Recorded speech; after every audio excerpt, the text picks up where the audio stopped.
Peru, for centuries home of the high civilizations of the Andes. Here, the Sun Kings of the Inca ruled over a vast empire which stretched for 2,000 miles along the mountain spine of South America. In 1532, that empire was destroyed with tragic ease by the Spanish. As their world crumbled around them, Inca nobles retreated into the remote recesses of the mountains. There, they struggled to keep alive their culture in its final refuge, the last city of the Incas, Vilcabamba.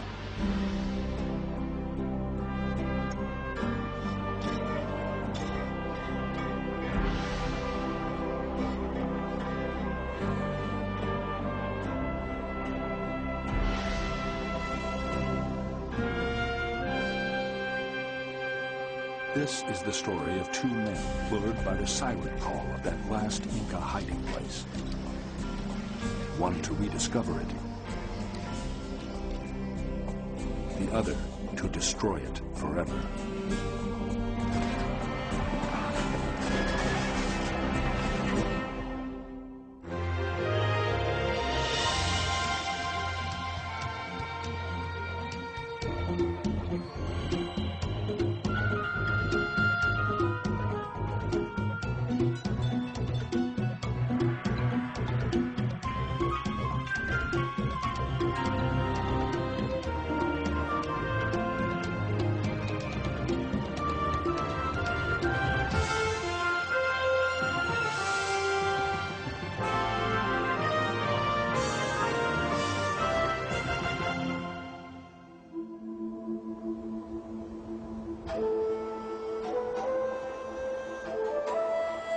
Machu Picchu.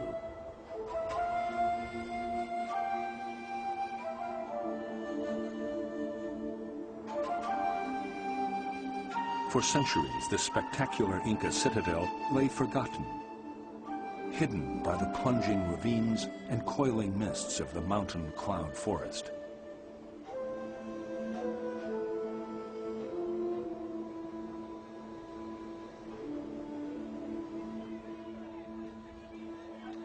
The year is 1948. Machu Picchu is visited by a retired American senator, the man who in his youth revealed it to the world. He has done many things in his remarkable life, but Hiram Bingham knows he will be remembered for only one: this astonishing archaeological discovery. Hiram Bingham is a sort of accidental archaeologist. He's been scorned by better trained excavators, but he really doesn't care. He's used to coping with bad press. Back in Washington, he'd been elected a Republican senator in the Roaring '20s. His flamboyant style was perfectly in tune with the times. A bribery scandal, an affair with the wife of another congressman, divorce, accusations that he'd embezzled his first wife's fortune had all left him unscathed. In 1929, he landed a Zeppelin on Capitol Hill as a publicity stunt. Hiram loved headlines. He was a very, very colorful character, a man of enormous energy, tremendous ambition. He was capable of doing almost anything, and he had an attitude that led him to believe he could accomplish whatever he set out to do. Perhaps Hiram's adventurous life was the perfect reaction to his upbringing.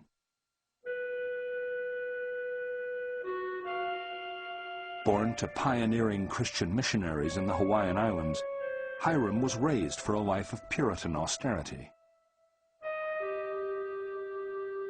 In the world of his childhood, any extravagance, lack of discipline, even dancing were strictly forbidden.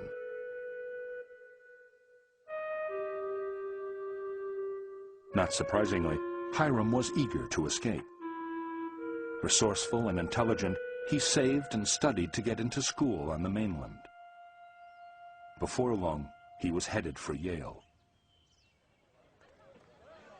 Hiram threw himself into Yale college life. Gone were the puritanical days of his Hawaiian childhood. Suddenly, a new world of temptations was beckoning. Intellectual excitement, adventure, and girls. Dear Mother, what can I do? I know it will hurt you to think that I dance, but people here in the East cannot understand why anyone should not dance, unless one is sick or lame. I can see nothing wrong with it unless carried to excess. Although reserved, Hiram was determined to enjoy himself. Thanks to his charm, he was soon moving freely in this atmosphere of wealth and privilege. Before long, he met Alfreda Mitchell, heiress to the Tiffany fortune.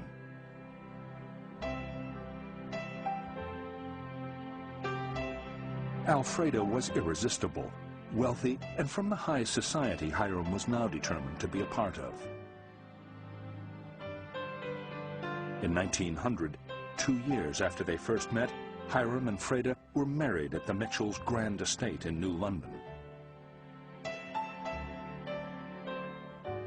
Hiram took to wealth like a duck to water, but there was a downside.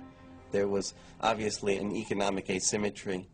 The wife brought with her a set of expectations about the style in which she should live, and her side of the family was apparently very active in making sure that those expectations were met. He liked the money and status, but hadn't banked on the pressures from his in-laws. Used to his independence, Hiram soon began to feel like a bird in a gilded cage.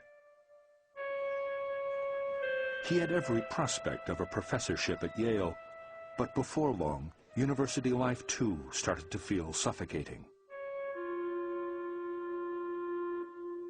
Feeling hemmed in by academia, in-laws, and the pressures of domesticity, Hiram soon started looking for an escape.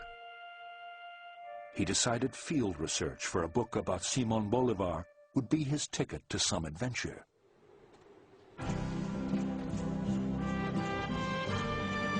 In 1906, he said goodbye to Alfreda and headed off for South America. I feel the Bingham blood stirring in my veins as I start for little-known regions, as nearly all my Bingham ancestors for 10 generations have done before me. Freda wasn't happy about the long separation imposed by his travels. Hiram wrote soothing letters, as if he wasn't either. Dearly beloved, I love you with a love that increases from day to day. Let us not complain about our long separation, but rejoice in the opportunity to accomplish a good piece of work. But thousands of miles away, Hiram was ecstatic.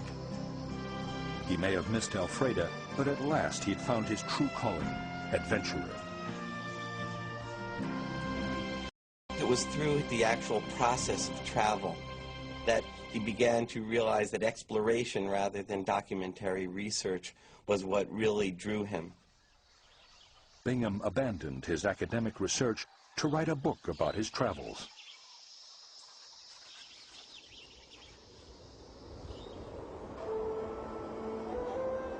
When he reached Peru, Bingham came face to face with the Inca world for the first time. He was entranced. Here was the remains of a civilization as vast and sophisticated as ancient Egypt. And yet little was known about it. Its descendants still populated the Andes. The ancient sites which littered Peru spoke to him of a magnificent bygone world. But he had no idea how to interpret what they said. He had to find a method on the spot. Fortunately, I had with me that extremely useful handbook, Hints to the Travelers, published by the Royal Geographic Society. In one of the chapters, I found out what should be done when one is confronted by a prehistoric site. Take careful measurements, plenty of photographs, and describe as accurately as possible all finds.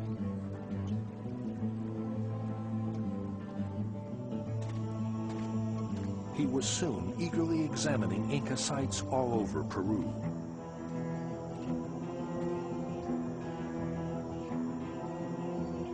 One episode of Inca history fascinated him above all others. Vilcabamba, last stronghold of the Inca kings. 16th century chronicles recounted how a core group of Inca nobles and priests had escaped the carnage of conquest and fled into the impenetrable high jungles to the north of the Inca capital, Cusco. And there, at a place called Vilcabamba, they had constructed an Inca court in exile. A palace, a temple, a final refuge of their world. They had taken their sacred relics of gold with them.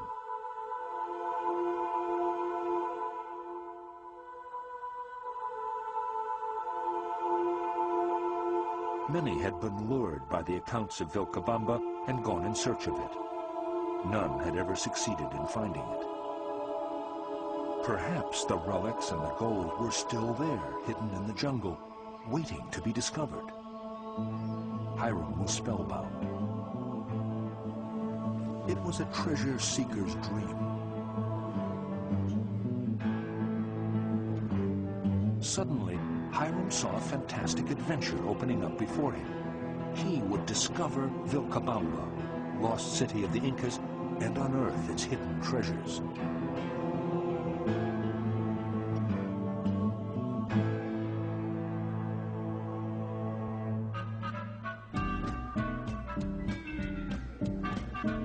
Hiram returned to the U.S. and threw himself into fundraising and his researches on Vilcabamba.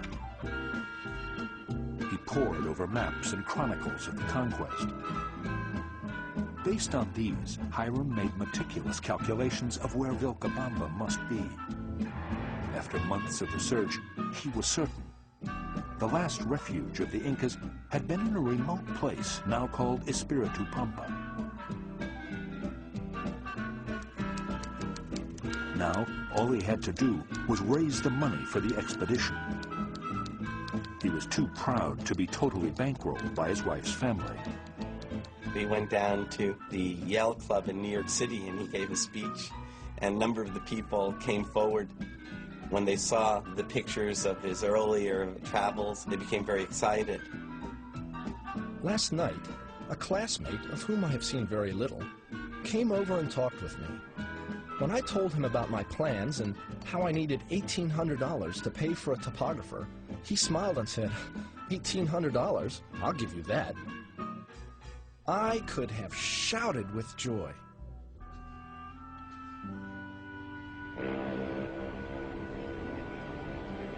In New York Harbor on June 8, 1911, Hiram Bingham stood on the deck of a steamer, once again waving goodbye to his wife.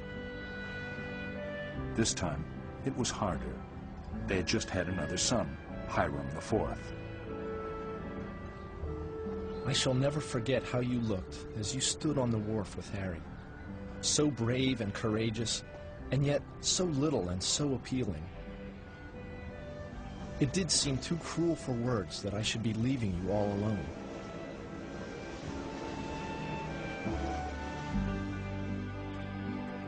But soon he was back in Peru doing what he loved most. In July 1911, he set off from Cusco, northwards on the long journey to Espiritu Pampa. Back in his element, Hiram was overjoyed.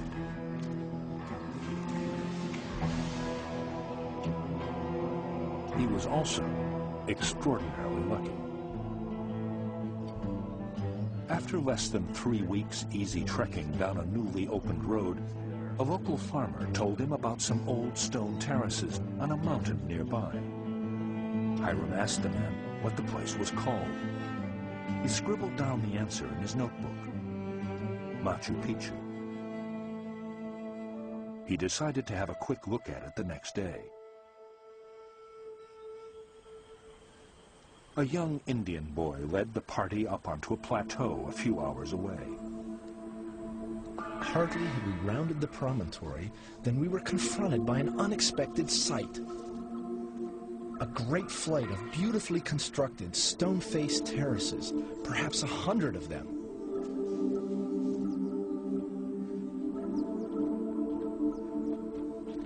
I could scarcely believe my senses.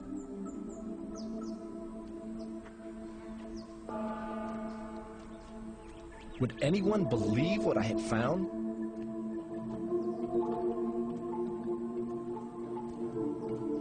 Fortunately, I had a good camera.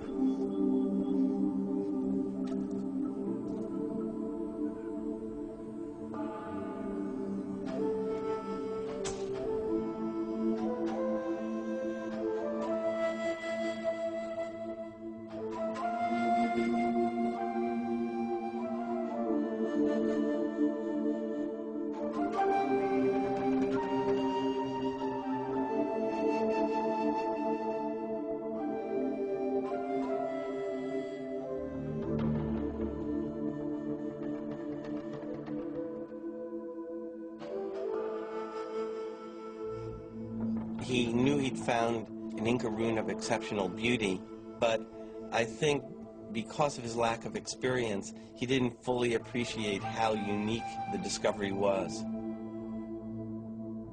It was an entire city which had lain untouched since the Incas had abandoned it almost 400 years before. Not understanding what he had found, Hiram left 2 of his team to start clearing and mapping the site, while he pressed on to his real goal, Vilcabamba.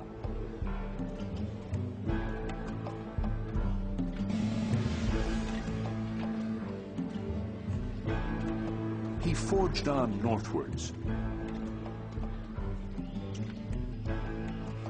pushing his team through tangled jungle and perilous ravines. Sure, he was heading towards greater discoveries. A fabulous lost city of temples and palaces that would put any other Inca ruin to shame.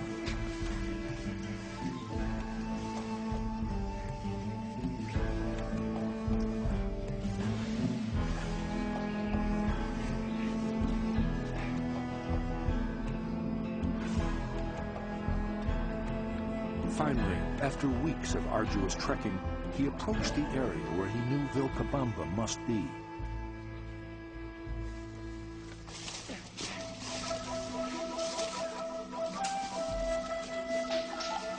For days, his team hacked through dense underbrush and tangled vines.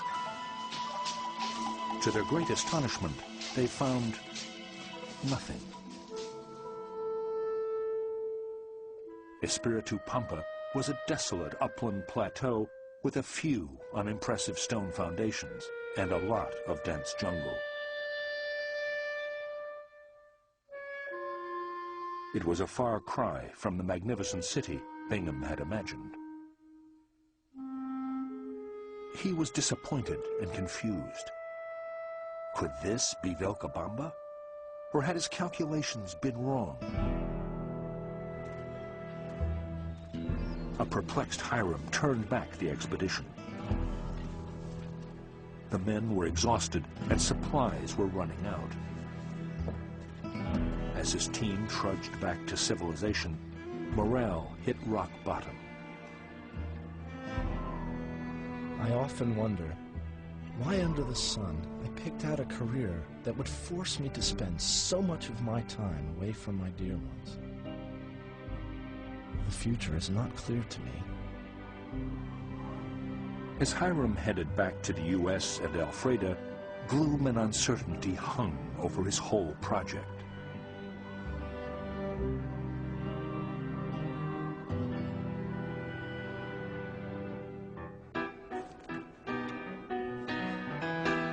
Once back in the U.S., Hiram's spirits revived, and with them his dreams of Vilcabamba. He rechecked his calculations of its position. If it was not Espiritu Pampa, could it be Machu Picchu? But Machu Picchu's position still seemed wrong. he decided to return to Peru the following year and investigate his find more thoroughly. When he arrived at Machu Picchu again in the summer of 1912, what the workman had revealed was quite simply stunning.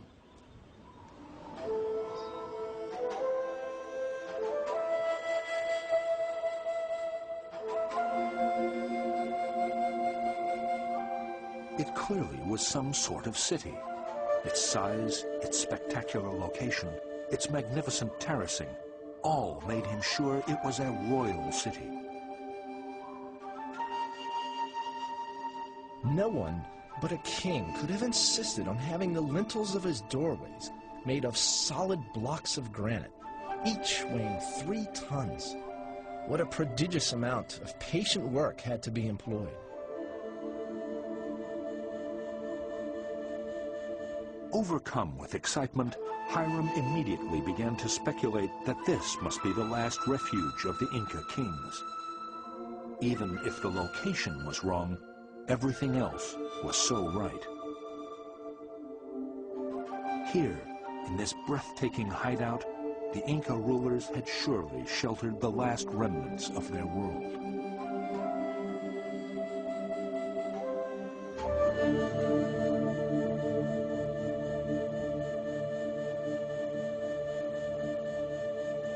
Hiram devoted himself to his spectacular find at Machu Picchu. It was his passport to worldwide fame.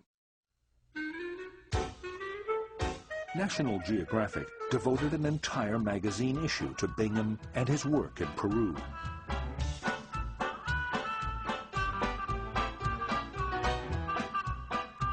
Suddenly, everybody knew about Machu Picchu and the man who uncovered it.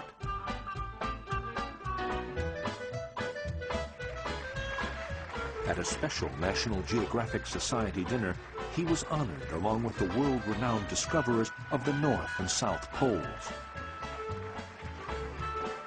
Hiram had finally achieved the fame he'd always wanted. But his career as an excavator was not to last much longer. He returned to Peru in 1915 to a storm of controversy. For many Peruvians, the apparent absence of spectacular gold among Bingham's finds was deeply suspicious. Rumors flew that Bingham had found gold and was smuggling it out of the country.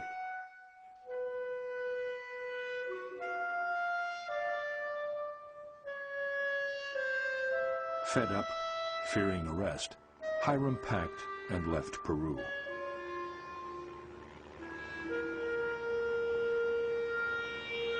On his return to the U.S., he decided to abandon his excavations. The First World War was raging.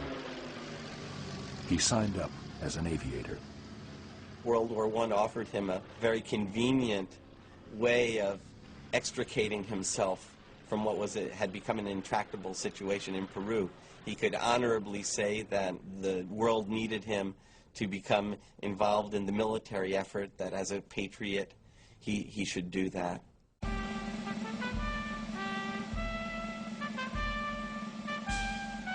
After a tour of duty in Europe, Bingham had the perfect qualifications for a political career. Yale man, world-famous explorer, and now war hero. He was elected in 1924 to the U.S. Senate with little difficulty. His political star rose steadily through the 1920s. But a bribery scandal and the Great Depression brought it down fast. The political tide turned against Hiram and his buccaneering style. He lost his Senate seat in 1932. Before long, he lost Alfreda too, and left taking a large part of her family's money with him. Remarried, eager to make up for past mistakes, he turned back to tend the one reputation he knew was secure: discoverer of Machu Picchu. He believed to his dying day that Machu Picchu was Vilcabamba. As it turned out, here too he was mistaken. Later discoveries made it clear the real Vilcabamba was exactly where Hiram's first calculations had put it, at Espiritu Pampa. Beneath the tangled overgrowth of Espiritu Pampa's desolate jungle, the remains of Vilcabamba had been lying only a few hundred yards from where Hiram had searched.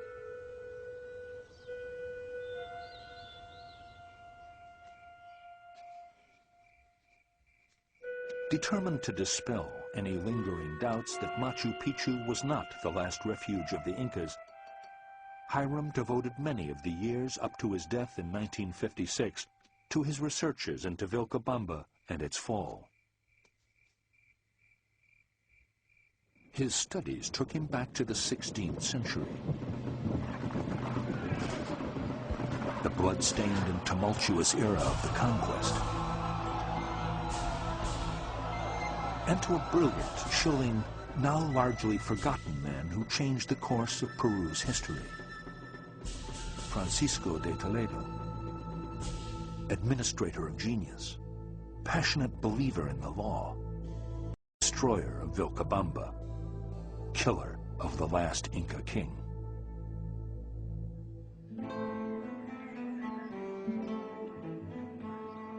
Francisco de Toledo was born in 1515 into the high Spanish nobility of the town of Oropesa.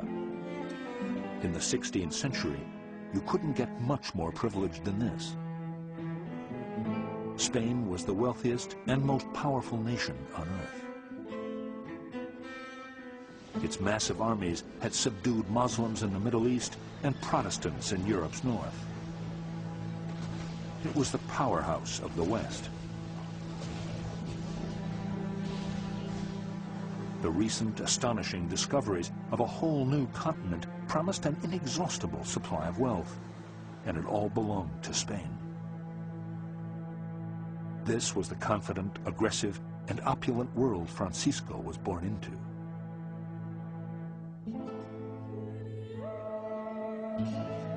But despite his family's position, his early life was not easy. His mother died in childbirth, and young Francisco was raised by nuns.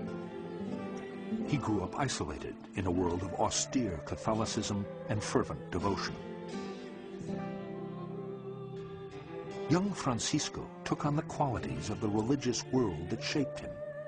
He became tough-minded, disciplined, and an ardent believer in the justice of Christ.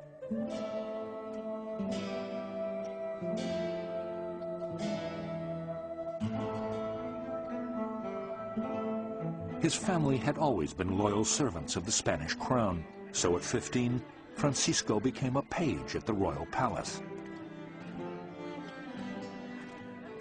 In 1532, Francisco would have been at court for only 2 years when he heard the astounding tales of Pizarro's conquest of Peru and the astonishing ransom in gold of the Inca king Atahualpa. These were reports from beyond the edge of the known world. How could his imagination not be seized by the faraway kingdom of Peru and its amazing riches?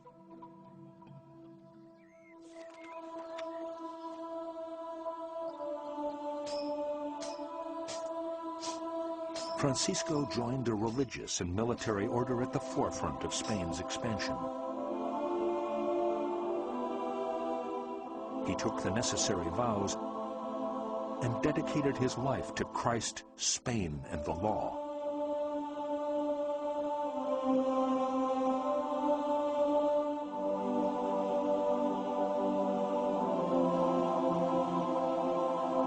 Toledo was brought up to be what we would consider a humanist. He had training in the law, he could read Latin, so he was a man trained to be, like today we would say, a Harvard or a Yale man, ready to rule. Francisco rose fast through the ranks. By 1558, he'd become a permanent, powerful member of the royal household. he was one of the chosen few present at the bedside of King Charles V when he died. Francisco went on to serve the next king of Spain, Philip II, who, on taking the throne, was confronted with a devastating and unexpected realization. The empire was broke. Overextended in Europe, Spain had also financed decades of conquest and exploration in the Americas. Very little was coming back. All that Inca and Aztec gold that had been melted down turned out to be a drop in the ocean. The real wealth of the colonies was in the hands of the encomenderos, the new Spanish overlords who had divided up the lands and the Indians amongst themselves. In a feeding frenzy over the astonishing wealth of their newfound land, the encomenderos had spawned Spain's very own Wild West, where lawlessness and the sword ruled.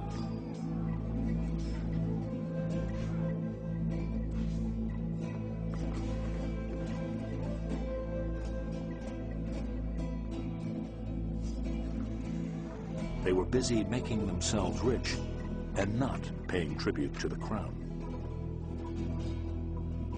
Philip realized he desperately needed someone who could straighten out the colony in Peru and get some revenues flowing back to Spain.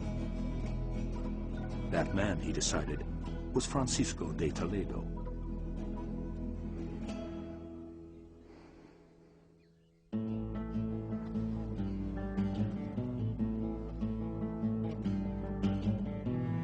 In 1569, Francisco set sail for Peru to take up the most challenging and important job in the Spanish Empire, Viceroy of Peru.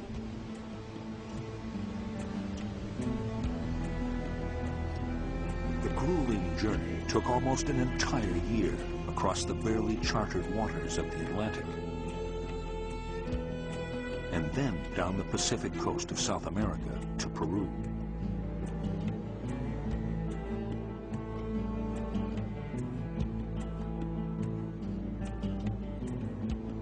On November 30th, 1569, Francisco arrived in the Spanish capital of Peru, Lima.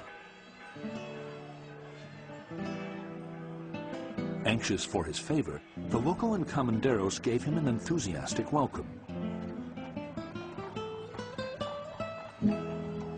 But in a letter to King Philip, he secretly confided his disgust for the anarchic little frontier town and its Spanish overlords. The Spaniards in this kingdom have tried to fill their greedy hands in the looting of ancient tombs and sacred worship sites, and it is the most common thing for them to wildly flaunt their finds. But this is what he'd been sent to put right. The new viceroy threw himself into the task of reforming the delinquent colony. It quickly became clear to him that the colony was being pulled apart by two powerful forces. On the one hand, there were the encomenderos, who fought amongst themselves and enslaved the Indians. On the other, there was the church, which also felt it had a moral right not only to Indian souls, but their labor.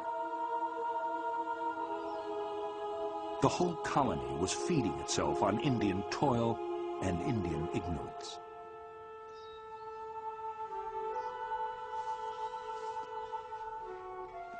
Not surprisingly, the native population simmered with resentment and discontent. Francisco could immediately see where he had to focus his reforms. I am informed that the Indians are not free as a result of their weakness and the great awe they have towards Spaniards. It is therefore my duty as their protector to see they are not cheated in their work. Francisco also learned the Inca court in exile, now established in Vilcabamba, had already been at the center of a violent rebellion which had raged for years.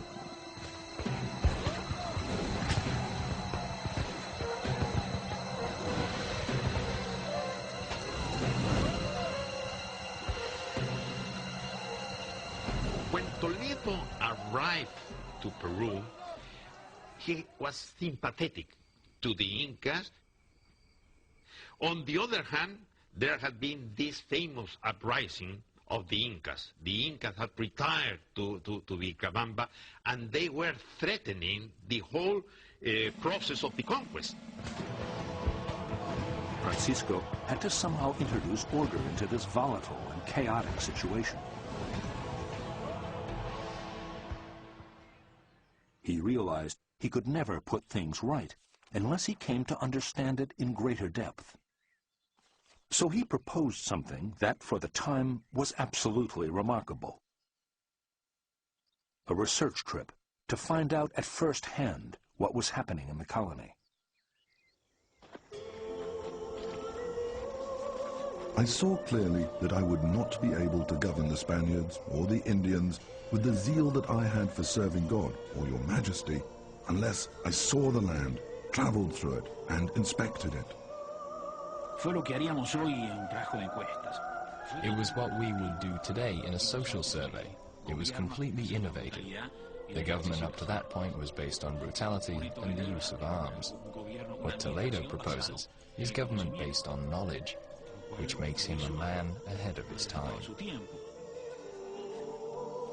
So in 1570, Toledo set out on his remarkable voyages of investigation through the remnants of the vast Inca Empire. They would last for 5 years.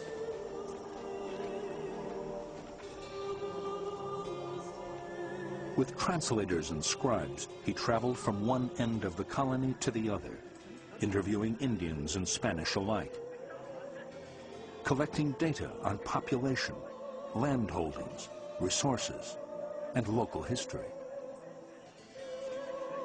In the years of his travels, he accumulated an astonishing 600,000 documents.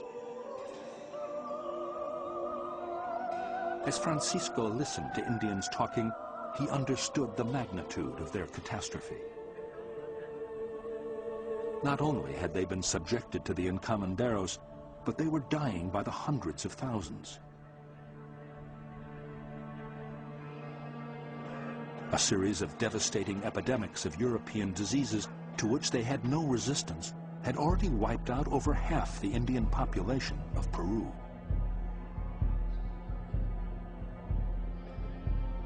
In just 30 years, since the arrival of Pizarro, almost 1 million people have died of colds, flus, measles, and smallpox. In despair, many Indians were focusing unreal hopes of salvation on the Inca court in exile. Francisco started to believe that Vilcabamba's hold on the Indian imagination had to be broken.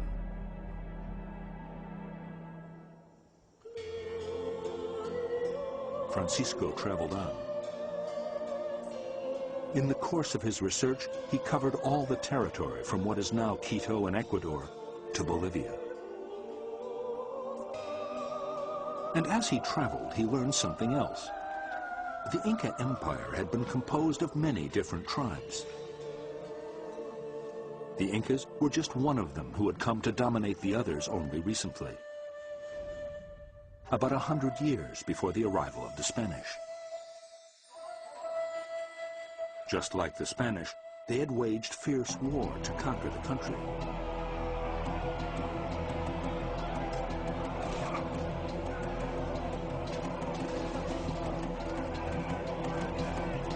There was no shortage of evidence of Inca brutality to weaker tribes. The Incas are tyrants, and as such, intruders in the government of these lands. I think he was looking for arguments in order to justify the Spanish conquest within these particular realms.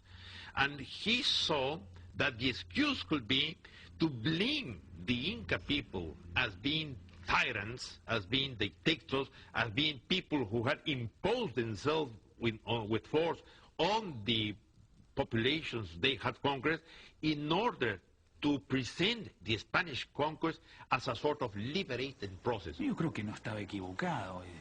wasn't wrong. What happens is when you use the word tyrant, it has a whole moral connotation. The Incas were an authoritarian system, with an imperial military force which was extremely violent, cruel, and which used the sorts of torture which would scandalize us if they were used in European wars.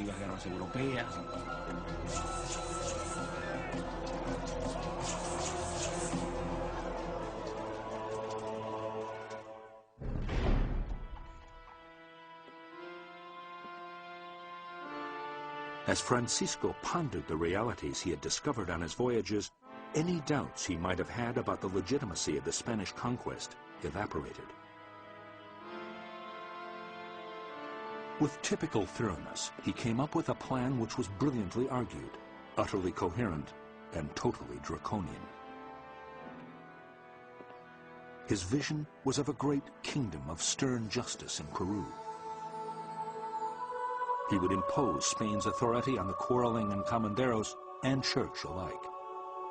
He knew he would make enemies of both of them. He did it anyway.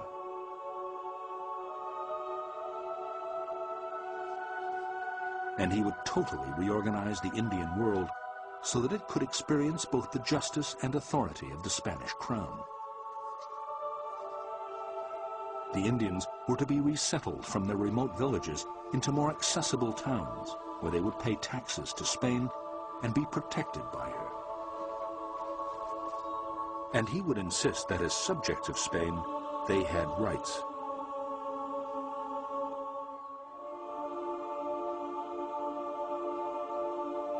But there was one terrible price to pay for Francisco's vision of a just social order in Peru.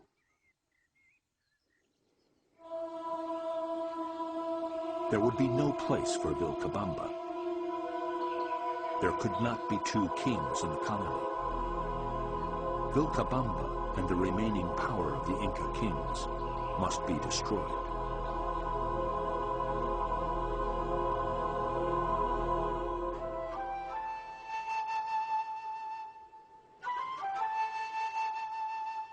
Unknown to Francisco, the Inca king he was deciding to destroy was little more than a boy, Tupac Amaru. Brought up by the Inca priestesses of Vilcabamba, he was deeply religious and knew nothing of the outside world. He was gentle, famously beautiful, charming, and, it seems, not very smart.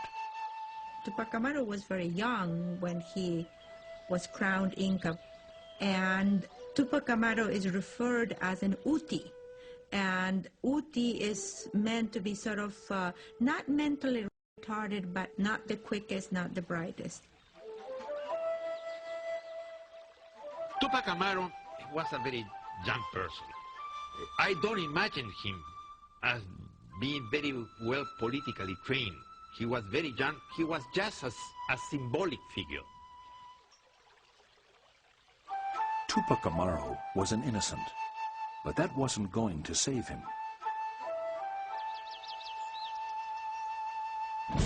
On June 16, 1572, Spanish troops thunder towards Vilcabamba. As they charge into the citadel, Tupac Amaru manages to escape with his wife, who is expecting their first child. They don't get far.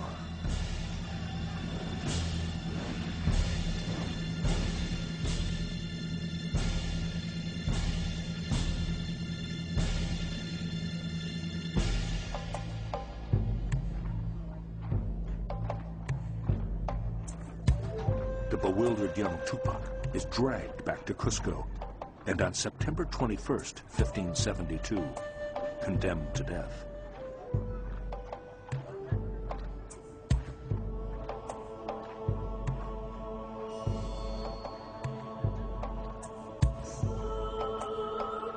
As Tupac Amaru is led through the streets to his execution, the town is seething. Everybody has fallen in love with the handsome young king. Not just Indians, but Spaniards too. They all want Francisco to relent.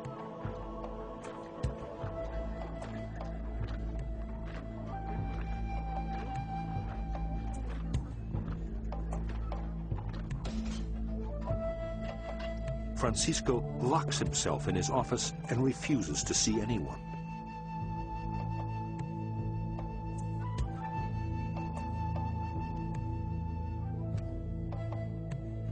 In the main square of Cuzco, Tupac Amaru rises to the execution block.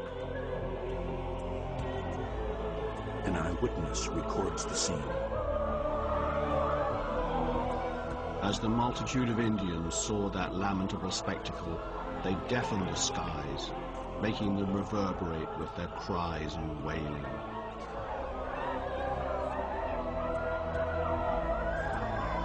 There are two versions of what happens next. In one, Tupac quiets the crowd and says nobly, "Mother Earth, witness how my enemies shed my blood."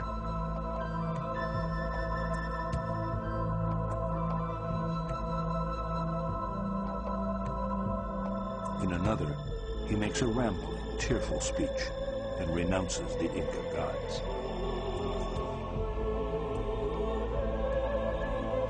Everyone prays that Toledo will change his mind.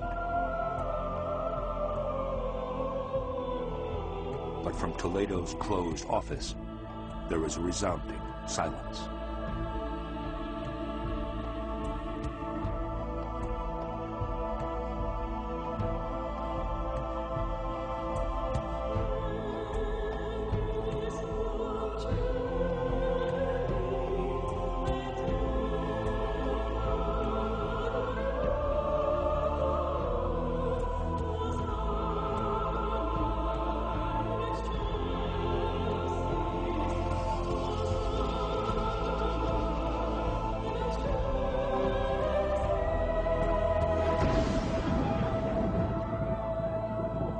Toledo writes to King Philip, "What your majesty has ordered concerning the Inca has been done."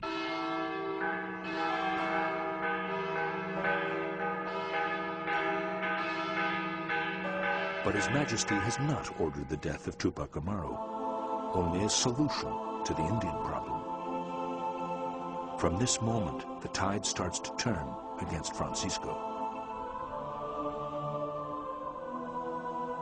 Toledo accomplished the mission that he had set out for himself. That's why he wanted it to be so public and so theatrical, to send the message, this is over, this is it. But it wasn't over. As Tupac's head was mounted on a pike in Cusco's central square, the Inca king's faithful subjects held vigil all night. And immediately, the story circulated that Tupac Amaru's head became more beautiful with each passing minute.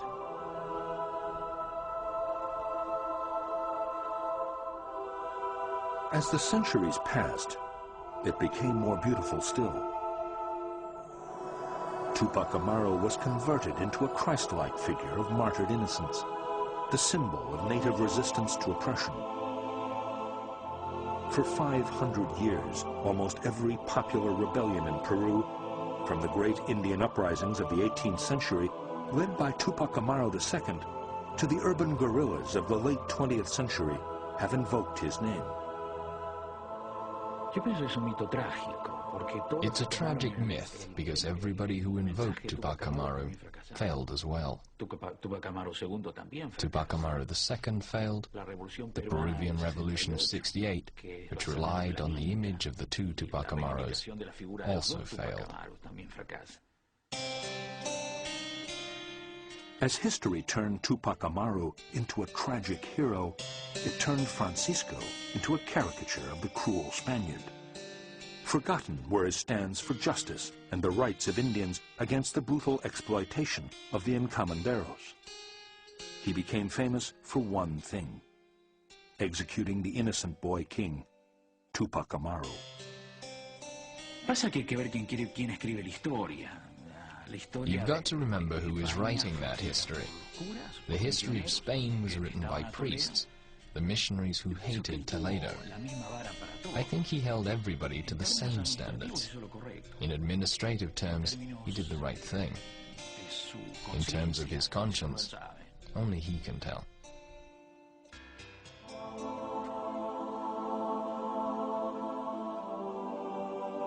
After a remarkably successful reform of the colony in Peru, Francisco returned to Spain expecting honors for his years of faithful service.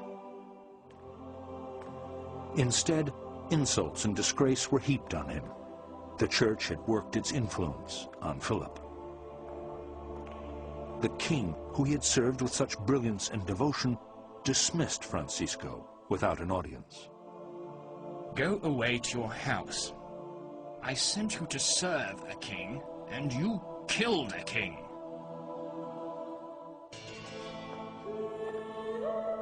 It was a devastating blow. Mortally wounded, he returned to his family's home.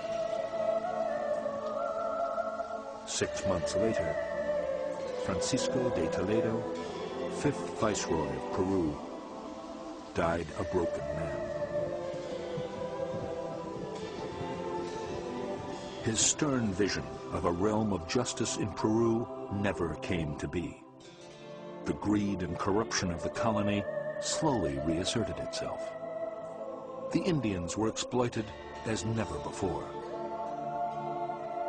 As the screws of colonial oppression tightened, the memory of Francisco faded, and Vilcabamba became the tragic myth which would return to haunt Peru forever.